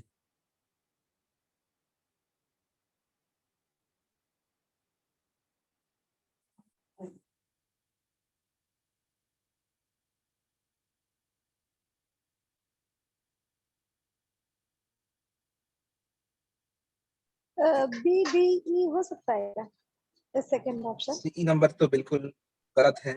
जी सी जी ए नहीं नंबर भी आएगा। गलत है। ए और सी नहीं आएगा, फ्रांस फ्रांस एंड तो फिर इंडिया। बी नंबर देखिए वाला क्या सही आएगा, होगा। इसका सही आंसर है ना 2 ऑप्शन नंबर नंबर, 2 ही आएगा नहीं ऑप्शन भाई, 2। क्योंकि इसका जो हेड क्वार्टर है ना गुरुग्राम मतलब दिल्ली के अंदर है, ठीक है। और ये इनिशिएटिव जो कि लिया गया था फ्रेंच और इंडिया का 2015 में लिया गया था। और जो हमारी समिट हुई थी ना, साउथ अफ्रीका समिट उसका नाम था, दिल्ली के अंदर हुई थी, और उसी के अंदर ये बनाया गया था, ठीक है। तो इसके अंदर 121 सिग्नेटरी मतलब जिसने साइन किया है, 121 कंट्रीज हैं, और most of the participating countries are in the southern hemisphere. तो साउथर्न हेमिस्फेयर जो आप बता रहे थे ना, जिसे वो सारी कंट्री है, स्वीडन है, फिनलैंड है, डेनमार्क, ये सारी कंट्रीज इसके अंदर आती हैं। तो सही है, mostly sunshine countries are the participating in this. तो ऐसी तो कोई कंट्रीज है नहीं ना सनसाइन कंट्रीज। ई जो है वो ये जो नहीं, अच्छा ट्रॉपिक वही ऑफ दिया। कैंसर और कैप्रिकॉर्न के बीच में होता है। हाँ अच्छा, नहीं इन्होंने वो दिया ना, ई ही माना, BDE ही माना, ठीक है, साउथर्न हेमिस्फेयर माना, यही सही ईस्टर्न होना चाहिए साइन। सर इसमें। हाँ हाँ सही है, सही। B, D और E सही। ये और सनशाइन इसमें एक कंट्रीज, चीज है कि मतलब, ये अमेरिका वगैरह किस में आती है नहीं भाई? ये बताइए, आपको थोड़ा अमेरिका वगैरह अमेरिका सनशाइन आपके, वगैरह। लेकिन सनशाइन कंट्रीज वही हुई ना जहाँ पे सूरज का तापमान ज्यादा रहता है। जी जी जी, सनशाइन कंट्रीज हम वो कह सकते हैं ना कि मतलब जो ट्रॉपिक ऑफ कैंसर है, मतलब 23 डिग्री, मतलब वो ऊपर में और नीचे में दोनों, ट्रॉपिक ऑफ कैंसर और कैप्रिकॉर्न, इसके बीच में जो कंट्रीज आती हैं, इसी को हम सनशाइन कंट्रीज भी कह सकते हैं। और हिंदी में उसको कहते हैं सूर्यपुत्र, शायद मोदी जी ने इसको टर्म मतलब एक इस्तेलाह दिया है। और इस तरीके से मतलब ISA में ज्वाइन वाले जो न्यू कंट्रीज हैं, और इसराइल है, इस तरीके से USA भी है। शायद 22 में इसराइल ने ज्वाइन किया, इसी साल में शायद 2022। अच्छा। तो अब कितने हो गए, 122 हो गए हैं क्या? वो तो चेक करना पड़ेगा, क्योंकि अभी मतलब 2021 का था। जी जी। 2022 में किसने ज्वाइन किया नहीं ऐसे भाई? ने भी ज्वाइन किया है इस तरीके से। US तो 2021 ही में ज्वाइन किया था ना, जब जो बाइडन आया था। अच्छा अच्छा, शायद फिर इसराइल होगा 2022 में शायद। अच्छा अच्छा, तो फिर हो सकता है, क्योंकि 2021 में इटली भी ज्वाइन किया था और 2021 में उसने भी ज्वाइन किया था, USA ने भी ज्वाइन किया था, ये तो मुझे मालूम है। और पहले इसका रूल्स ऐसा था ना कि जो मतलब इस दायरे के अंदर, मतलब जो सनशाइन कंट्रीज थे, इसी के अंदर जो होंगे उसको मतलब इसमें मेंबरशिप ले सकते हैं, लेकिन इसको चेंज कर दिया गया है, अब जो कोई भी ले सकता है। हाँ तो फिर हमारा इंडिया भी इसी में आएगा सनशाइन कंट्री, क्योंकि यहाँ भी सूरज का तो बहुत वो जी जी, रहता इंडिया है। है ही। ठीक है, हाँ क्योंकि इंडिया के साथ तो लिया भी गया है ना इनिशिएटिव। जी जी। चलिए वैसे आखिरी फ्रांस नहीं क्वेश्चन आता है भैया। इसमें। फ्रेंच नहीं आता, लेकिन फ्रेंच के साथ तो है, तो क्या नहीं नहीं, जी जी, फ्रेंच का इसका फ्रांस के साथ है, लेकिन मतलब फ्रांस सनशाइन कंट्रीज में नहीं आता है, लेकिन इसमें फ्रांस का मतलब जॉइंट इनिशिएटिव कह सकते हैं। इंडिया और फ्रांस ही मेन था, हाँ लेकिन वो कंट्रीज में नहीं आता सनशाइन में। अच्छा अच्छा अच्छा ठीक है। चलिए क्वेश्चन नंबर 168, मतलब polycrystalline silicon often use in photovoltaic cell और सेमीकंडक्टर। तो जैसे हमने कहा था ना कि एक क्राइस्टलिन होता है, एक नॉन क्राइस्टलिन होता है, ये सब किस में यूज किए जाते हैं कि मतलब सोलर एनर्जी को बनाने के लिए जो फोटोवोल्टेइक सेल वगैरह होते हैं उन्हीं को लगाने में इनका यूज किया जाता है। तो ये क्या है मतलब इसका सही answer many individual crystal with difference orientation. तो जैसे मैंने अभी आप लोगों को बताया था कि जो क्राइस्टलिन होते हैं, पॉली का मतलब क्या होता है, डिफरेंस होना, मतलब मेनी यानी बहुत ज्यादा। तो मैंने कहा कि जो आपका क्राइस्टलिन होता है उसके मतलब कुछ स्टेजेस होते हैं, उसके कुछ अकसाम होती हैं, उसके अलग अलग नाम होते हैं, ठीक है। और नॉन क्राइस्टलिन जिसके अंदर सिर्फ अमोफोरस, जो ऊपर एक क्वेश्चन आया था, नॉन क्राइस्टलिन जो कि वो भी सोलर एनर्जी को डेवलप करने में कुछ ऐसा मतलब आला वगैरह होगा जिसको यूज किया जाता है। इसी तरीके से ये भी कह रहे हैं कि फोटोवोल्टेइक में यूज किया जाता है, फोटोवोल्टेइक सेल में मतलब एज अ सेमी कंडक्टर की तरह। तो क्या होता है क्राइस्टलिन जहां भी आ गया फिर उसके आगे इन्होंने वो भी लगाया, पॉली लगाया। तो क्राइस्टलिन हमें मालूम होना चाहिए डिफरेंट, इसके कुछ अकसाम होती है, इसकी चीजें होती हैं। तो ये क्या कह रहे हैं कि many individual crystal with different orientation. तो यहाँ पर इन्होंने क्या कि many individual crystal with similar orientation. तो सिमिलर तो नहीं हो सकते ना, डिफरेंट होते हैं। मैंने कहा इसके कुछ स्टेजेस होते हैं, इसके कुछ अलग अलग नाम होते हैं। और यानी हम कह सकते हैं कि मतलब अभी आप देखेंगे ना, मार्कर देखेंगे क्राइस्टलिन, तो इस तरीके से इसके अलग अलग टाइप मिलेंगे आपको। तो डिफरेंट ओरिएंटेशन के साथ ही होते हैं और ये डिफरेंट जगह पर इस्तेमाल किए जाते हैं। तो इस वजह से अगर आप देख लें, फिर बाद देखिए नीचे जो ऑप्शन दिए अमोफोरस सिलिकॉन कन्वर्ट टू क्राइस्टल सिलिकॉन। तो अभी ऊपर अमोरोफोस का जो ऊपर एक ऑप्शन था सिलिकॉन का, तो ये किस में आया था, नॉन क्राइस्टलिन में आया था ना कि क्राइस्टलिन में आया था। फिर कह रहे हैं crystal silicon grow in the laboratory. तो लेबोरेटरी वगैरह में नहीं यूज किया जाता क्राइस्टलिन, एंड नॉन क्राइस्टलिन जो यूज किया जाता है वो आपका फोटोवोल्टेइक सेल वगैरह में यूज किया जाता है, ठीक है। तो उस मतलब वही क्वेश्चन था, बस हमें क्लियर होना चाहिए थोड़ा। तो इसका इस एतबार से इसका ऑप्शन नंबर 1 जो कि सही हो गया। जी हम्माद भाई समझ में आया ये क्वेश्चन, और कोई कुछ बताना चाहेगा? जी जी नहीं सादिक भाई। चलिए ठीक है। बाकी क्वेश्चन अपना नंबर पढ़ना 1। तुक्का तो है ही है। हाँ सही है। Question number 169. What is the correct sequence of prescribed limit in residential area of 24 hours average? ठीक है, average following pollution by Central Pollution Control Board of India। तो ये 24 आवर्स का पूछ रहे हैं कि जो रेसिडेंटल एरिया में रहते हैं ना, तो कौन है, मतलब PM 2.5 है, PM 10 है। ये करेक्ट सीक्वेंस पूछा, जो लिमिट बताई गई है रेसिडेंटल एरिया में रहने वाली 24 आवर्स, उसका average following pollution by the central pollution control board of India के जरिए। PM 10.5 जिसको हम लोग सूट बोलते हैं, प्रैक्टिकल मैटर, मतलब इन लोगों को कहा जाता है PM वालों को, PM 10 SOX। ये हमारा हो जाएगा ना, ऑक्साइड ऑफ सल्फर हो जाएगा, ठीक है, SOX। PB जिसको हम लीड बोलते हैं ना, PB को लीड बोलते हैं। तो ठीक है, मतलब तुक्का लग गया या मालूम है तो फिर बहुत अच्छी बात है, वरना इसका जो सही आंसर दिया गया ऑप्शन नंबर 4 दिया गया है, ठीक है। PM 10 है, SOX है, PM 2.5 है, PB है। हाँ। Question number 170। Which of the following are the characteristics properties of permanent hardness in the water ना, ये पूछ रहे हैं कि जो परमानेंट हार्डनेस होती है वाटर के अंदर, इसकी कौन सी मतलब कैरेक्टरिस्टिक्स होती है। एक हमारी होती है ना permanent hardness in the water, एक हमारी होती है मतलब परमानेंट हार्डनेस वाटर की, मतलब वो दो टाइप्स होती है ना, एक टेम्परेरी हार्डनेस होता है, एक परमानेंट हार्डनेस होता है। तो इसके अंदर अगर ना मतलब हम देखें ओवरऑल, ठीक है, जैसे इसका जो सही आंसर है पहले बता दें, ऑप्शन नंबर 4 यानी B और D दिया है।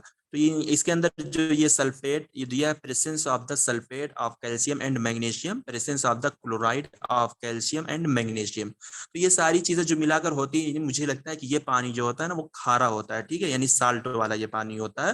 तो इस पानी को जैसे बॉयल करके हम इसके हार्डनेस को दूर नहीं कर सकते। इस पानी को अगर हमें मतलब इसको पीने के लिए हमें साफ करना है ना, तो कहते हैं कि एक बेकिंग सोडा होता है, वाशिंग सोडा बोलते हैं ना, वाशिंग सोडा कहते हैं, वाशिंग सोडा के जरिए ही हम इस पानी को पहले मतलब इसके हार्डनेस को दूर करेंगे, फिर उसके बाद हम इसको फिल्टर करेंगे, तब ये पानी पीने के लिए होगा।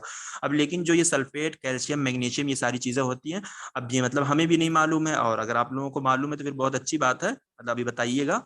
लेकिन हमें जाना भी नहीं ना, क्योंकि इस क्वेश्चन के एतबार से हमें बस ये देखना है कि permanent hardness in the water इसके 2 टाइप्स होती है, एक टेम्परेरी होता है, एक हमारा होता है हार्डनेस होता है, एक हमारा परमानेंट होता है। तो यानी जो आपका ऑप्शन नंबर 1 हो गया, ठीक है, ऑप्शन नंबर A और ऑप्शन नंबर C और ऑप्शन नंबर E जो है ये आपकी टेम्परेरी में आएगा, मतलब टेम्परेरी हार्डनेस में आएगा। तो आप लोग ऐसे इस क्वेश्चन के जरिए अलग कर लीजिए कि टेम्परेरी में ये आएंगे और हार्डनेस में ये आएंगे। तो परमानेंट यानी presence of the bicarbonate of calcium and magnesium. तो कैल्शियम एंड मैग्नीशियम वो इसके अंदर भी आते हैं और आपके टेम्परेरी के अंदर भी आते हैं, लेकिन वहां किस चीज का इजाफा है, वहां बायोकार्बोनेट का इजाफा है, ठीक है, जबकि यहाँ पर सल्फेट का इजाफा है। मतलब जो आपका permanent hardness in the water, इसके अंदर क्या क्या होगा, sulphate of calcium and magnesium, chloride of the calcium and magnesium. और आपका जो टेम्परेरी होगा उसके अंदर bicarbonate of calcium and magnesium, इसी से आप डिफरेंस कर लें। और फिर उसके बाद वो बॉइलिंग वाटर के जरिए, जो हमारा टेम्परेरी वाटर होता है ना, वो बॉइलिंग वाटर के जरिए रिमूव हो सकता है। जैसे हम कहते हैं ना कि जो पानी के अंदर अगर बालू वगैरह होता है, जो कोई और भी चीज होती है, अगर हम उसको बॉयल कर देते हैं यानी उबाल देते हैं, तो उसके अंदर की मतलब जो चीजें होती है ना बिल्कुल पानी के नीचे बैठ जाती है ना, फिर जिससे हम कहते हैं कि पानी ऊपर का हिस्सा हम ले लेते हैं और नीचे वाला जो पानी जो तलछट होता है, जो सारी चीजें होती है बिल्कुल उसी पर जम जाती है। जैसे बालू वाला पानी होता है, अभी आप बाल्टी वगैरह में कहीं पर रख दो गिलास वगैरह में, तो बालू जम जाएगा, पानी बिल्कुल ऊपर हो जाता है ना।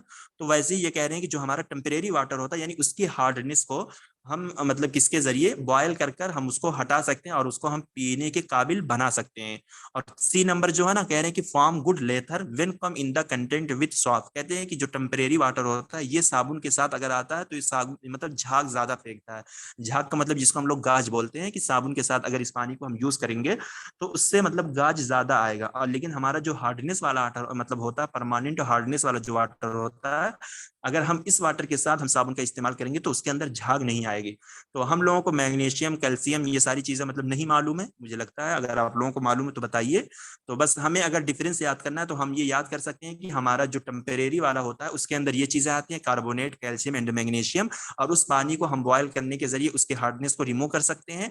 और अगर उस पानी का हम इस्तेमाल करेंगे साबुन के साथ तो वो झाग ज्यादा देगा, और यानी बॉयल कर कर फिर उसके बाद फिल्टर कर कर हम उसको पीने के काबिल बना सकते हैं। बाकी जो हमारी परमानेंट मतलब हार्डनेस वाटर के अंदर होती है उसके अंदर हमारा आएगा sulphate, calcium and magnesium, chloride of calcium and magnesium, ये सारी चीजें आएंगी। और उसको हमें अगर रिमूव करना है तो हम उसको बॉयल करके रिमूव नहीं कर सकते, उसको हम वॉशिंग सोडा डालकर उस पानी के हार्डनेस को हम रिमूव कर सकते हैं।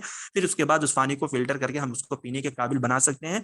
और उस पानी का अगर हम इस्तेमाल करेंगे तो साबुन के साथ वो पानी हमें झाग वगैरह नहीं देगा, यानी साबुन के साथ फिर गाज नहीं निकलेगा। यही मतलब दीगर चीजें मुझे समझ में आई है और यही मिलता भी, लेकिन मैं ये नहीं समझ पाया कोई कैल्शियम, मैग्नीशियम, ये सारी चीजें, क्योंकि मुझे लगता है ना ये कुछ कंपाउंड है जो कि साल्ट वगैरह का काम करती है। जैसे पानी अगर खारा होता है, जो यहाँ पर इन्होंने कहा कि permanent hardness in the water, अगर पानी खारा है तो आप बॉयल करके उसके खारेपन को आप नहीं हटा सकते ना, क्योंकि अगर आप बॉयल करेंगे तो पानी सिर्फ गर्म हो जाएगा लेकिन उसका खारापन हटेगा नहीं। तो जैसे हम कहते हैं कि मतलब खारे को खारा ही काटता है। जैसे एग्जाम्पल के तौर पर लोग इमली खाते हैं, इमली बहुत ज्यादा खट्टी होती है, तो अगर नमक लगाकर खाते हैं तो फिर इमली का जो मतलब खट्टापन होता है वो कम हो जाता है। क्यों होता है? क्योंकि कहते हैं ना कि मतलब जैसी की तैसी, यानी खट्टे को खट्टा ही काटता है। नमक भी आपका वैसे ही खारा होता है, इमली भी खारी होती है, तो लोग इमली खाते हैं, इमली को नमक के साथ लगाकर खाते हैं, तो फिर उसका मतलब खट्टापन जो होता है वो कम हो जाता है। तो इसी वजह से जो हमारा वॉशिंग सोडा होता है ना वो भी खारा होता है। तो इसी वजह से कह रहे हैं कि अगर इसके हार्डनेस को हमें कम करना पड़ेगा तो जब पानी के अंदर जो साल्टिनेस है यानी जो खारापन है, तो वॉशिंग सोडा के साथ ही हम उस पानी को काट सकते हैं। ठीक है, जब पानी हमारा कट जाएगा और उसकी सारी चीजें खारापन निकल जाएगा वॉशिंग सोडा के जरिए, तो हम क्या करेंगे, हम उस फिर पानी को फिल्टर करेंगे, फिर उस पानी को खाने पीने के लायक हम बना सकते हैं। ये मतलब डिफरेंस है इन दोनों का। लेकिन तो वही मुझे कहा कि अगर मतलब हमें क्लियर करना तो हम बस ऑप्शन के जरिए हटा सकते हैं। बाकी और कोई कुछ इस क्वेश्चन पे बोलना चाहे तो बताइए। इमली को नमक कैसे खारापन कम करेगा भाई? बढ़ाता है वो तो नहीं होता, नहीं, खट्टापन। अरे नहीं मतलब नहीं, आप लोगों ने कभी नहीं खाया क्या? मतलब हम लोगों ने मतलब सब बचपन सादिक हमारे भाई, हम एक्सपीरियंस हमारा पे तो आप जो है बचपन हमला ना कीजिए, बस हो गया और ना एक्सपीरियंस पे हमला ना कीजिए, आगे बढ़ते हैं हम लोग। नहीं मतलब इमली को नमक के साथ मतलब नहीं खाया जाता है, ये बताइए, मतलब कोई भी नहीं बताए। खाया जाता है ना, बचपन तो खाया उसी में जाता है, गुजरा खाया है ना, जाता है। तो लेकिन उससे कम होता है खट्टापन ना, कम मतलब नहीं इमली हुआ है, खट्टी होती है लेकिन अगर नमक लगाकर खाते हैं तो खट्टापन कम नहीं होता टेस्ट बढ़ उससे। जाता है उसमें। टेस्ट बढ़ता है लेकिन मतलब क्या होता है कि फिर उससे क्या है कि नमक लगाकर खाने में हम ज्यादा मिकदार में खा लेते हैं, यानी कुछ कम होता है। जैसे खट्टा खट्टा आम जो टेस्ट होता है, खट्टे टेस्ट आम को कब लोग बढ़ता है जब खट्टापन कम हो जाता है तब ना। खूब खट्टा रहने से थोड़ी खाया जाता है वो तो चलिए मुंह आप से लोग घर में सब कोई लेके आइएगा और टेस्ट कर लीजिएगा। नहीं, जैसे हम आम में जो है लाल मिर्च लगा के खाते, लाल मिर्च, नमक, नींबू। हो गया तो वही ना, तो वही मैं कह रहा हूँ कि जैसे अम्मा भी आम खट्टा होता है लेकिन नमक भी अगर देखें हम वैसे नमक सिंपल नहीं खा सकते ना, खट्टे जी चीज को जी। मतलब नमक के साथ लगाते हैं। जैसे आपने कहा कि नींबू भी लगा देते हैं, मिर्चा भी लगा देते हैं ताकि वो थोड़ा अच्छा लगे, और उससे कम होता है उससे हम ज्यादा मिकदार में खा लेते हैं लगाकर। वैसे हम एक बिल्कुल आम सादिक भाई, बिल्कुल नमक सही भी, कह रहे हैं आप। चलिए जब बुराई नींबू, हम मिर्च और लाल मिर्च और नमक के साथ खाते हैं आम, तो मजा ही अलग होता है। जी जी, वही कह रहा हूँ। तो इसी मेरे वजह से मुंह में मुझे पानी लगता आ है कि गया जो है। इसके अंदर सल्फेट वगैरह, कैल्शियम, मैग्नीशियम होते हैं, ये सब खारेपन का काम करते हैं पानी के अंदर। तो वही कह रहे हैं कि अगर इस पानी को हम रिमूव करना चाहेंगे तो बॉयल करके हम रिमूव नहीं कर सकते हैं। हमें जो वॉशिंग सोडा होता है वो खारा होता है, उसके जरिए हम उसकी मतलब हार्डनेस को रिमूव कर सकते हैं। ये है। चलिए छोड़िए यार, इतना खतरनाक क्वेश्चन है, मतलब समझ ही में नहीं आ रहा। तो वही मैं कह रहा हूँ, बस ऑप्शन के जरिए हम अलग कर लें कि टेम्परेरी में हमारा ये आएगा और परमानेंट में हमारा ये आएगा बस। सादिक भाई मतलब समझ में नहीं समझ आया में तो नहीं आया आपने तब तकरीबन भी 7 सब से हो 8 मिनट बोला है, मतलब कम से समझ कम का 8 मिनट बोला है। नहीं, समझ मतलब ये आया ना कि इतना समझ में आ गया कि जैसे कि हमारा परमानेंट क्या होता है और टेम्परेरी क्या होता है, लेकिन जैसे इसके अंदर जो कैल्शियम, मैग्नीशियम ये सब है, ये ढंग से समझ में नहीं है। इसी वजह से मैंने कहा कि आप लोग ऐसे ही इसको किनारे कर लीजिए। सादिक भाई बस रहने सल्फेट, दीजिए, इतना बहुत समझने की, बिना समझ इतना के काफी है। 7 मिनट बोल दिया आप तो फिर काफी है। सांस तक नहीं लिया आपने जितना बोले आज। सब कमेंट में कह रहे सांस ले लें, आप सांस ही नहीं ले रहे, कमेंट देख नहीं रहे, आप क्या करेंगे? चलिए हो गया, खत्म हो गया। उसके बाद फिर सांस ही सांस है, ठीक है, कोई मतलब घबराने की बात नहीं। एक दो क्वेश्चन और है। एक और क्वेश्चन है नंबर बस। 171, the environmental protection act 1986 was the result of India's commitment to take appropriate action for the protection and improvement of environment। तो जो हमारा इन्वायरमेंटल प्रोटेक्शन एक्ट बनाया गया था 1986 में, जिसके अंदर 4 चैप्टर थे, 26 सेक्शन थे, ठीक है। 1986 में जो इन्वायरमेंटल प्रोटेक्शन एक्ट बनाया गया, इसके अंदर कितने 26 सेक्शन, 4 चैप्टर थे। तो ये कह रहे कि was the result of India commitment to take appropriate action for the protection and improvement of environment. तो ये किसके अंदर मतलब बनाया गया, किसके अंदर इसकी बात की गई थी? साइट के अंदर, मतलब 1983 वाली जो आपकी आई थी convention and long range trans boundary air pollution, Vienna convention, या फिर आपकी United Nation conference on the human environmental development, Stockholm, किसके अंदर बनाई गई थी? ये साइट जो इन्होंने दिया है ना, इसकी डेट जो इन्होंने गलत रखा है, क्योंकि 1975 में आपकी 71 में रामसर कन्वेंशन बनी थी, 71 में आई थी, मतलब 75 में वो इफेक्ट के अंदर आई। साइट आपकी बनी थी 1963 में और वो इफेक्ट के अंदर आई थी 1973 में आई थी, और इंडिया उसका पार्ट बना था 1976 में, साइट वाला जो है। तो ये मतलब, तो ये बिल्कुल इजी क्वेश्चन है ना इसका। यूनाइटेड 72 का है क्या? नेशन कॉन्फ्रेंस, हाँ मतलब option number 4, United Nation conference on the human environment to develop. तो जो हमारी 72 वाली कॉन्फ्रेंस मतलब आई थी ना, ये ह्यूमन ह्यूमन इन्वायरमेंट डेवलपमेंट पर आई थी, यानी ह्यूमन से रिलेटेड जो सारी एक्टिविटीज है, जो सारे प्रॉब्लम है, जो सारे इश्यूज इन्वायरमेंट के अंदर आ रहे हैं, उसी को देखने के लिए ये आई थी। क्योंकि मतलब देखिए 1986 में आई ना, अगर ये इसकी डेट 1992 के आगे होती तो हम कह सकते थे कि हाँ ये रियो डी जेनेरियो वाली ब्राजील में, क्योंकि वो इन्वायरमेंट के ताल्लुक से बात थी, इसी वजह से उसका ऑप्शन इन्होंने दिया ही नहीं है, ठीक है। और अगर देते भी तो 1986 से पहले जो चीजें हैं, इसका मतलब है कि इसके इससे ऊपर जो कन्वेंशन हुई उसके अंदर इसकी बात की गई, तभी ये कन्वेंशन आई है। तो 72 वाले में ये हुई थी और 72 में इसकी बात की गई थी। तो हमारी इन्वायरमेंट की जो कन्वेंशन में अगर देखा जाए, अक्सर बेशतर जैसे हम वो तलवीर सिंह नहीं बोलते हैं कि अगर हायर एजुकेशन में, अगर कमीशन में, जैसे कि आपकी नेशनल एजुकेशन पॉलिसी 1986 वाली या कोठारी कमीशन है, अगर ऑप्शन में ये दोनों हैं, ठीक है, और अगर कोई ऑप्शन आपको समझ में नहीं आ रहा है, मतलब कमीशन से पूछा गया हो, तो और वहां पर अगर जैसे कोठारी कमीशन ना हो, 1986 वाली नेशनल एजुकेशन पॉलिसी हो, तो आप आंख बंद कर उसी को लगा दो, क्योंकि ये जो कमीशन था या फिर ये जो पॉलिसी थी, ये मोस्ट कम्प्रिहेंसिव थी। इसके अंदर तकरीबन सारी चीजों की बात की गई थी ना। तो अगर मतलब दोनों कमीशन एक साथ ही दे दे, मतलब कोठारी कमीशन और नेशनल एजुकेशन पॉलिसी, तो थोड़ा बहुत हम कंफ्यूज हो सकते हैं। अगर हमें मालूम है तो हम मतलब वहां पर फौरन उसको मतलब अलग कर सकते हैं, और अगर नहीं मालूम है तो वो कह रहे थे कि तब भी आप कोठारी कमीशन से ज्यादा मतलब जो वैल्यू देंगे वो नेशनल एजुकेशन पॉलिसी 1986 वाली जो आई थी उसको दीजिए, क्योंकि उसके अंदर बहुत सारी यानी तकरीबन सारी चीज की बात की गई थी। वो बहुत ज्यादा मतलब कम्प्रिहेंसिव वो पॉलिसी थी। इसी तरीके से हमारी जो इन्वायरमेंटल कन्वेंशन में ये दो कन्वेंशन जो आती है ना, 72 वाली, एक 1992 वाली, रियो डी जेनेरियो ब्राजील वाली, ये भी दोनों बहुत ही मतलब अच्छे लेवल की थी। तो इसके अंदर भी बहुत सारी चीजों की बात की गई थी। ये खत्म भी हो गया है, ठीक है। इन्ना लिल्लाहि व इन्ना इलैहि राजिऊन। तब क्या मत बोल रहे हैं बिलखैर। सादिक भाई? शुक्रन जज़ाकल्लाह खैरुल जज़ा। नहीं, बिल्कुल ये सही लोग पढ़ा सादिक है लाइफ सादिक भाई ने। माशाल्लाह। ये तो खुशी की बात है क्योंकि हमारा एनवायरनमेंट खत्म हो गया। मेन खुशी तो तब होगी ना जब इन्वायरमेंट के साथ हम लोगों का जेआरएफ इंशाल्लाह आएगा, मिलकर लाएंगे। तो उम्मीद मेन करते हैं ऐसे सवाल आए ही नहीं। सादिक भाई ने बहुत मेहनत की है। बिल्कुल जज़ाकल्लाह। नहीं, तनवीर भाई आपसे तो कम किए हैं ना, अब बहुत ज्यादा। हमने कहाँ की इंशाल्लाह भाई, आपकी सबका जारब 100 आएगा, पे आपकी सब सुन पूरे लिया। अरबी, पूरे इंडिया में अरबिक वाले सबसे ज्यादा जारब निकालेंगे आपकी इंशाल्लाह। जरूर जरूर इंशाल्लाह। इंशाल्लाह सादी भाई यार क्या यार। और ये सारे JRF जो है अलहुदा एकेडमी के तहत आ रहे हैं। इंशाल्लाह इंशाल्लाह मोर ये भी 95% JRF निकलने के बाद ये ध्यान रखा जाए है सादिक भाई, हाँ बिल्कुल इंशाल्लाह। बिल्कुल बिल्कुल। वरना कहीं इधर उधर फोटो दिखेंगे फिर। खुदा की बरकत से हिदायत। जी बिल्कुल सही है।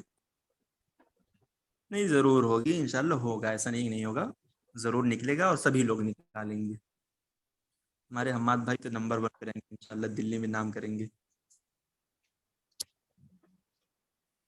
मतलब आप ये कहना चाह रहे हैं कि मैं दिल्ली में नंबर 1 पे रहूंगा, आप जो पूरी इंडिया में नंबर 1 पे रहेंगे। चलिए कोई नहीं, आप ही आगे रहिए, चलिए बस हम चाहते हैं JRF निकल जाए। हम यूपी में आ जाए तो बहुत है, ठीक है। दिल्ली की बात छोड़ दीजिए, हम यूपी में आ जाए तो बहुत है, इंडिया की बात ही छोड़ दीजिए। वैसे अगर आप दिल्ली में आ जाए तो फिर क्या मतलब खाता है इसमें, वही तो नहीं, मेन हिस्सा है इंडिया का। चलिए